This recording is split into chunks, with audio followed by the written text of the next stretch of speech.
आज हम बात करेंगे शोषण के विरुद्ध अधिकार की। तो शोषण के विरुद्ध अधिकार का जो जिक्र है वो आर्टिकल 23 से 24 में है। अब शोषण के विरुद्ध अधिकार से तात्पर्य यहाँ पे क्या है? शोषण के विरुद्ध अधिकार से तात्पर्य यहाँ पे ये है कि जिस व्यक्ति का शोषण हो रहा है उस व्यक्ति को कुछ क्या है, अपने शोषण के बचाव के संदर्भ में उसको कुछ अधिकार आर्टिकल 23 और 24 उसको क्या करते हैं, प्रस्तुत करता है। आर्टिकल 23 और 24 के तहत जो अधिकार व्यक्ति को मिलते हैं वो शोषण की स्थिति में मिलते हैं। अगर किसी व्यक्ति का शोषण हो रहा है तो वो शोषण की स्थिति में उसको आर्टिकल 23 और 24 क्या करते हैं, कुछ अधिकार क्या करते हैं, उसको प्रोवाइड करते हैं। शोषण से अपने आप को बचाने के लिए वो क्या कर सकता है, कुछ पहल कर सकता है। तो देखते हैं इसके तहत सबसे पहले आर्टिकल 23 को। आर्टिकल 23 यानी अनुच्छेद 23 के तहत मानव दुर्व्यापार एवं बलात् श्रम का प्रतिषेध करता है। यानी आर्टिकल 23 क्या करता है, मानव के दुर्व्यापार और उसके बलात् श्रम का क्या करता है, प्रतिषेध करता है। मानव का दुर्व्यापार का मतलब उसका इस तरीके से इस्तेमाल नहीं होना चाहिए, उसका दुरुपयोग हो, एक वस्तु की तरह उसका प्रयोग ना किया जाए। किसी भी व्यक्ति का, चाहे वो महिला हो, चाहे वो पुरुष हो, चाहे वो बच्चा हो, उसका क्या नहीं होना चाहिए, एक वस्तु की तरह उसका दुर्व्यापार नहीं होना चाहिए। जैसे हम वस्तु को क्या करते हैं, खरीदते हैं, ठीक है, कहीं भी फेंक देते हैं, कहीं भी रख देते हैं, तो इस तरीके से व्यक्ति का दुर्व्यापार नहीं होना चाहिए। दूसरा है बलात् श्रम का प्रतिषेध। तो बलात् का मतलब इच्छा के विपरीत। बलात् का मतलब क्या होता है, इच्छा के विपरीत। तो यानी राज्य या व्यक्ति किसी भी व्यक्ति से उसकी इच्छा के विपरीत क्या नहीं करेगा, कोई श्रम नहीं करवाएगा, काम नहीं कर पाएगा।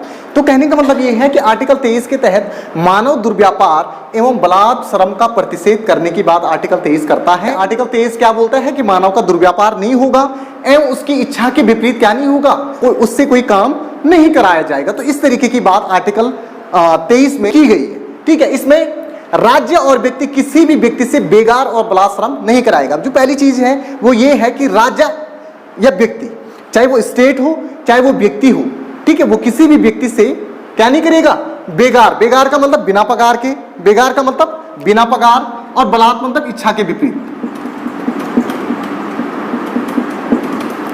बेगार, बिना पगार, बलात् मतलब इच्छा के विपरीत। इच्छा के विपरीत, ठीक है, राज्य या व्यक्ति किसी भी व्यक्ति से ना तो बिना पगार के कोई काम करवाएगा और ना ही उसकी इच्छा के विपरीत कोई काम कराएगा। अगर इस तरीके का कोई काम राज्य या कोई व्यक्ति करता है तो नागरिकों को या उस व्यक्ति को जिससे ऐसे काम किए जा रहे हैं उसको क्या है, प्रोटेक्शन है कि भाई उससे ऐसे काम नहीं कराए जा सकते। तो इस प्रकार की बात या इस प्रकार का जिक्र आर्टिकल 23 के तहत हमें देखने को मिलता है। उसके बाद परंतु राज्य लोक व्यवस्थाओं को बनाए रखने के लिए किसी भी व्यक्ति से बेगार और बलात् श्रम करा सकता है। कहने का मतलब यह कि एक तरफ तो राज्य बोल रहा है कि किसी भी व्यक्ति से ना ही व्यक्ति और ना ही राज्य क्या नहीं करेगा, किसी भी व्यक्ति से बेगार और बलात् श्रम नहीं करवाएगा। लेकिन दूसरी तरफ क्या बोला जा रहा है कि यदि राज्य लोक व्यवस्था को बनाए रखने के लिए अगर बेगार और बलात् श्रम को उचित मानता है तो ऐसी स्थिति में करा सकता है, वो आर्टिकल 23 का उल्लंघन नहीं माना जाएगा।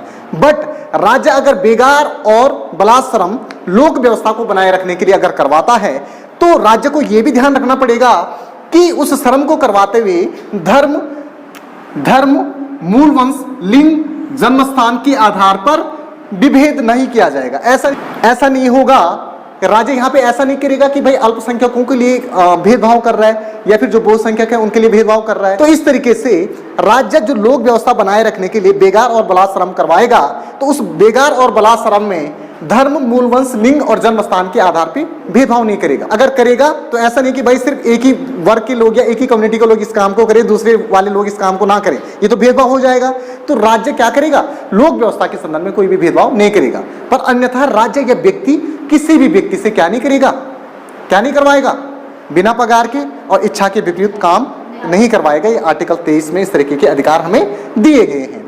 उसके साथ साथ अगर इसमें हम बात करें तो भारतीय संविधान में मानव का दुर्व्यापार एवं बेगार बलात् श्रम का प्रतिषेध किया गया। यानी कहने का मतलब यह है कि जो भारतीय संविधान है उसमें मानव का दुर्व्यापार और बलात् श्रम को प्रतिषेध किया गया है और इसका उल्लंघन दंडनीय अपराध है। अगर कोई व्यक्ति इसको करते हुए पाया जाता है, बिना पगार के कोई व्यक्ति किसी से काम कराता है या इच्छा के विपरीत कोई काम कराता है और इसका वो दोषी पाया जाता है तो उसको दंडनीय अपराध दिया जाएगा। इस प्रकार का प्रोविजंस भी इस आर्टिकल के तहत दिया गया है। उसके साथ साथ यदि एग्जाम्पल के तौर पे हम देखें कि मानव के दुर्व्यापार और बलात्कार श्रम के तहत कौन कौन सी चीजें आ सकती हैं, तो इसमें नंबर 1, वस्तु के समान महिलाओं, बच्चों और पुरुषों की खरीद फरोख्त नहीं की जाएगी।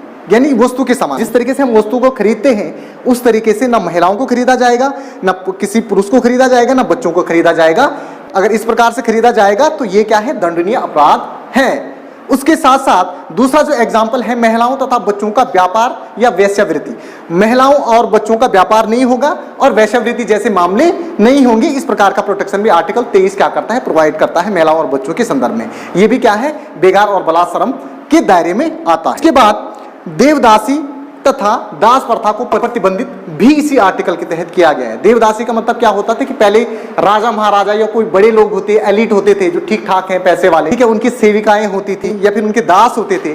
तो ये आर्टिकल इस प्रकार के प्रचलन को भी खत्म करता है। ऐसा कोई करता है तो वो क्या है, दंडनीय अपराध है।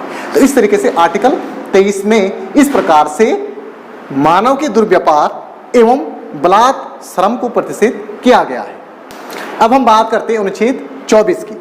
तो शोषण के विरुद्ध अधिकार के एवज में हम आर्टिकल 24 का क्या करते हैं, जिक्र करते हैं, यानी शोषण का अधिकार। तो 23 का हम 23 का जिक्र कर चुके हैं। 24 को देख लीजिए, 24 में क्या है।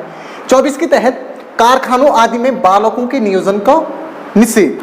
कारखानों आदि में बालकों के नियोजन का निषेध, यानी किसी भी कारखानों में बालकों के नियोजन को निषेध मतलब रोका गया है। तो यानी कोई भी जो कारखाने होंगे उन कारखानों में किसी भी बालकों को नियोजित नहीं किया जाएगा। इस प्रकार से कारखानों में बालकों के नियोजन को लेकर के आर्टिकल 24 क्या करता है, उनको निषेध करता है, उनको रोकता है। तो कहने का मतलब यहाँ पे यह है कि कारखानों आदि में बालकों के नियोजन का निषेध का मतलब ये है कि किसी भी कारखानों में बालकों को नियोजित नहीं किया जाएगा, उनसे काम नहीं कराया जाएगा। इस प्रकार से ये आर्टिकल, अगर कारखानों में बालकों का नियोजन किया जा रहा है तो ये आर्टिकल क्या करता है, उसको रोकता है, उस प्रकार की प्रक्रिया को रोकता है। तो कहने का मतलब यह है कि इसमें 14 वर्ष से कम आय के बच्चों को, अब बालकों को तो रोकता है लेकिन कौन से बालक, कौन से आय के बालक, तो 14 वर्ष से जो कम आय के बालक होंगे उन बालकों को, यानी उन बच्चों को किसी भी संकटपूर्ण कार्यों में नियोजित नहीं किया जाएगा। यानी कि 14 वर्ष से कम आय के जो बच्चे हैं उन बच्चों को किसी भी संकटपूर्ण कार्य में नियोजित नहीं किया जाएगा। अब संकटपूर्ण कार्य का मतलब क्या है, जैसे कारखाने होते हैं, ठीक है, बड़ी बड़ी मशीनें होती हैं, तो उसमें बालकों से काम कराने पे बालकों की क्षति होने का डर है ना, संकटपूर्ण कार्य है ना, क्योंकि उनकी समझ तो उतनी होती नहीं है। अब तो वो मशीन की चपेट में आकर के उनको कोई क्षति ना पहुंचे, दैट इज कॉल्ड संकटपूर्ण कार्य, ये संकटपूर्ण कार्य है, ठीक है। तो 14 वर्ष से कम आयु के बच्चों को किसी भी संकटपूर्ण कार्यों में नियोजित नहीं किया जाएगा, यानी किसी फर्म में या किसी फैक्ट्री में, तो इस तरीके से उनको नियोजित नहीं किया जाएगा। आर्टिकल 24 क्या करता है, इसको रोकता है, इसको प्रतिषेध करता है। उसके बाद यह अधिकार राज्य और व्यक्ति दोनों के विरुद्ध है। यदि अगर राज्य भी किसी 14 वर्ष से कम आय के बच्चे को किसी संकटपूर्ण कार्य में झोंकता है या उनसे काम करवाता है तो राज्य के विरुद्ध भी यह अधिकार है।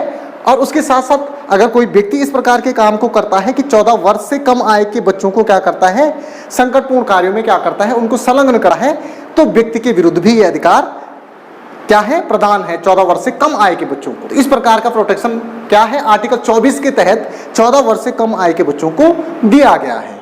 उसके साथ साथ इसमें देख लीजिए, वर्ष 2015 में संघ सरकार की कैबिनेट प्रस्ताव के अनुसार बच्चे घरेलू कार्यों में परिवार की सहायता अगर करते हैं तो उसको बाल श्रम की श्रेणी में नहीं रखा जाएगा। यानी 2015 में संघ सरकार ने एक कैबिनेट प्रस्ताव क्या किया, पारित किया, और उसमें यह बोला गया है कि अगर बच्चे घर में कोई अपने घरेलू कार्य करते हैं तो वो बाल श्रम की श्रेणी में नहीं आएगा। इस प्रकार के काम बच्चों के बाल श्रम की श्रेणी में नहीं आएगा। इसके साथ साथ क्या है, 2006 में सरकार ने बच्चों के घरेलू नौकरी अथवा व्यावसायिक मामलों में, व्यावसायिक मामले जैसे फर्म वगैरह, फैक्ट्री वगैरह, दैट इज कॉल्ड व्यावसायिक मामले में काम करने पर रोक लगा दी। यानी 2006 में किसी भी कंपनी में, किसी भी फर्म में, साथ ही साथ घरेलू नौकरियां, घरेलू नौकरियों का मतलब क्या है कि घर में बच्चों को नौकर बना के रखा जाता है।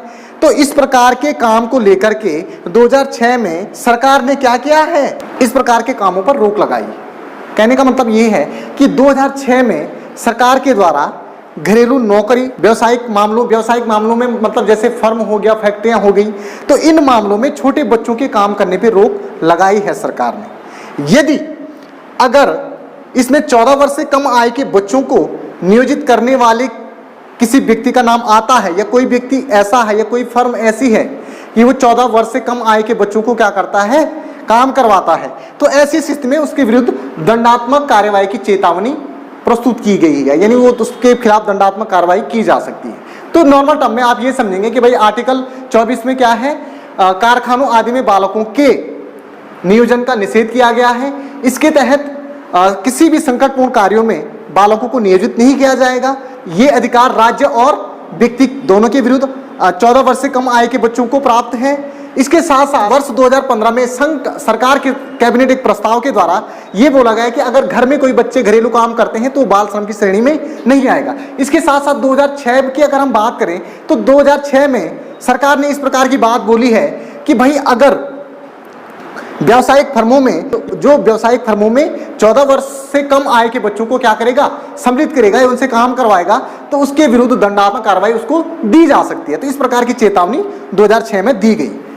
तो इस प्रकार से ये अनुच्छेद जो है वो 14 वर्ष से कम आय के बच्चों को क्या करता है, संकटपूर्ण कार्यों में उनसे काम करवाने के संदर्भ में उनको कुछ अधिकार क्या करता है, प्रस्तुत करता है, उनको कुछ राइट्स क्या करता है, प्रदान करता है। तो इस प्रकार से हमने शोषण के अधिकार के तहत आर्टिकल 23 और 24 को पढ़ा। 23 में हमने जिक्र किया बलात् और बिना पगार के कोई काम नहीं करवा सकता है, ना राज्य कोई, ना ही व्यक्ति, लेकिन राज्य लोक व्यवस्था के लिए करा सकता है।